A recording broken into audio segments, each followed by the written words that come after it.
ఇప్పుడు పరమేశ్వరుడి దగ్గర పీట మీద రాగి పళ్ళెము లేదా ఇత్తడి పళ్ళెం ఉంది, దాని మీద తడి గంధంతో స్వస్తిక్ గుర్తుంది. ఇప్పుడు ఆ స్వస్తిక్ గుర్తు మీద బియ్యము కుప్పలాగా పోయండి. ఒక గుప్పెడు బియ్యం తీసుకొని కుప్పలాగా పోయండి. ఇప్పుడు ఏం చేయాలంటే ఒక నారికేళం అంటే కొబ్బరికాయ తీసుకొని ఆ కొబ్బరికాయ పసుపు నీళ్ళలో శుభ్రం చేసుకోవాలి. పసుపు కలిపి నీళ్ళలో కొబ్బరికాయ శుభ్రం చేసి ఆ కొబ్బరికాయ పగలగొట్టాలి.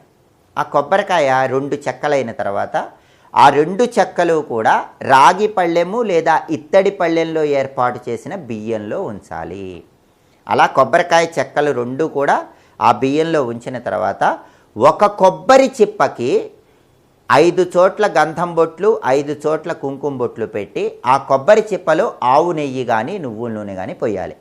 కొబ్బరికాయ పగలగొట్టి 2 కొబ్బరి చిప్పలు కూడా ఆ పళ్ళెల్లో ఉన్న బియ్యంలో ఉంచి ఒక కొబ్బరి చిప్పకి 5 చోట్ల గంధం బొట్లు కుంకుమ బొట్లు పెట్టాక ఆ కొబ్బరి చిప్పలో ఆవు నెయ్యి కానీ నువ్వుల నూనె కానీ పోయాలి. అలా పోసిన తర్వాత 2 ఒత్తులు కలిపి ఒక ఒత్తిలా చేయాలి. అలాంటి ఒత్తులు 3 సిద్ధం చేసుకోండి. 2 ఒత్తులు కలిపి ఒక ఒత్తి, మళ్ళీ 2 ఒత్తులు కలిపి ఒక ఒత్తి, మళ్ళీ 2 ఒత్తులు కలిపి ఒక ఒత్తి, అలా 3 ఒత్తులు సిద్ధం చేసుకొని ఈ కొబ్బరి చిప్పలో పోసినటువంటి ఆవు నెయ్యి లేదా నువ్వుల నూనెలో ఈ 3 ఒత్తులు వేయాలి. ఎలా వేయాలి? తూర్పు వైపు ఒక ఒత్తి, ఉత్తరం వైపు ఒక ఒత్తి, ఈశాన్యం వైపు ఒక ఒత్తి. అలా తూర్పు దిక్కులో ఉత్తర దిక్కులో ఈశాన్యం వైపు ఆ 3 ఒత్తులు కూడా కొబ్బరి చిప్పలో వేసి ఏకహారతితో కానీ అగరబత్తితో కానీ వెలిగిస్తూ దారిద్ర్య దుఃఖ దహనాయ నమశివాయ అని 21 సార్లు చదువుకోండి. దారిద్ర్య దుఃఖ దహనాయ నమశివాయ చదివి ఆ తర్వాత ఆ వెలుగుతున్నటువంటి కొబ్బరి చిప్ప ఆ నారికేళ దీపం పక్కనే ఉన్నటువంటి ఇంకొక కొబ్బరి చిప్పలో తీపి పదార్థం నైవేద్యంగా సమర్పించండి. 2 కొబ్బరి చిప్పల్లో ఒక కొబ్బరి చిప్పలో దీపం వెలిగించాలి. దాన్ని నారికేళ దీపము అంటారు. పక్కనే ఉన్న 2వ కొబ్బరి చిప్పలో ఏదైనా తీపి పదార్థం నైవేద్యం పెట్టాలి.